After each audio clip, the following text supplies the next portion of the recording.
সম্মানিত মুসলিয়ান ইকরাম, আল্লাহ তাআলার সীমাহীন দয়া, মেহেরবানি, করুণা, যিনি আমাদেরকে দয়া করে, রহম করে, করম করে তার পবিত্র ঘর মসজিদে আসার বসার তৌফিক দান করেছেন। সকলেই শুকরিয়া আদায় করি আলহামদুলিল্লাহ। আজকে আমরা সূরাতুল বাকারার ৭৫ থেকে নিয়ে ৭৮তম আয়াতে কারিমার তরজমা ও তাফসীরি আলোচনা শুরু। আল্লাহ রাব্বুল আলামিন বলেন,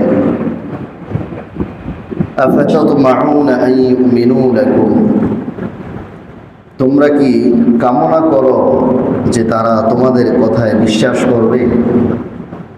ওয়াকাদ কানা ফারীকুম মিনহুম, অথচ তাদেরই একটি দল, ইয়াসমাউনা কালাম আল্লাহ, আল্লাহর কথা শুনে, সুম্মা ইউহাররিফুনাহু, এরপর আল্লাহর কথাকে বিকৃত করে দেয়, মিন বাদি মা আকালুহু ওয়া হুম ইয়ালামুন, জেনে বুঝে শুনে তারা বিকৃত করে।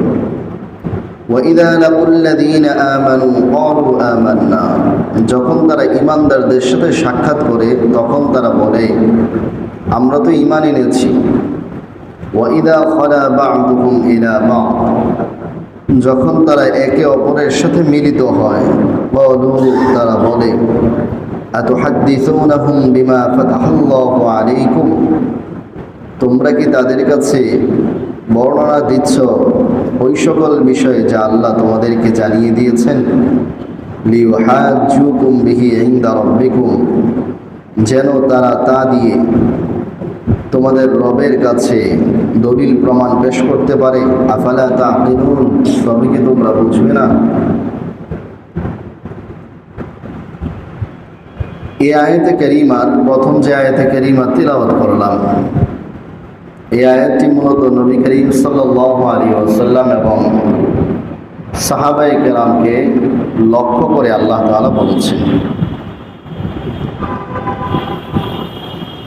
এই আয়াতের প্রেক্ষাপট হল মক্কাতুল মুকাররমায়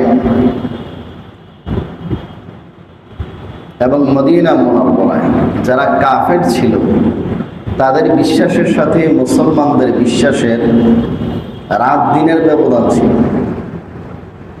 মুসলমানরা যে ঈমান আকীদা লালন করত, এর সম্পূর্ণ উল্টো ঈমান আকীদা লালন করত মক্কার কাফেররা। তাদের বেশিরভাগ স্রষ্টায় বিশ্বাসী ছিল না। যারাও বা ছিল তারা বিভিন্ন মূর্তি, গাছগাছালি, সূর্য, চন্দ্র, নক্ষত্র এগুলোর পূজা করত। এজন্য যারা কাফের তাদেরকে আল্লাহ তাআলার বিশ্বাসের বিষয়টা বোঝানো অনেক কঠিন ছিল, কারণ এরা জানি না, বুঝি না, এবং অন্য কিছু তো তারা বিশ্বাসী ছিল। ওই বিশ্বাস থেকে ফিরিয়ে এনে আল্লাহর প্রতি আশ্বস্ত করা, বিশ্বস্ত করা, এটা অনেক কঠিন ব্যাপার ছিল। কিন্তু এর বিপরীত ছিল আহলে কিতাব। আহলে কিতাব যারা, তারা অনেক ধাপ এগিয়েছিল। আহলে কিতাবরা আল্লাহ তাআলাকে বিশ্বাস করত, ইহুদিরা আল্লাহকে বিশ্বাস করত। আহলে কিতাব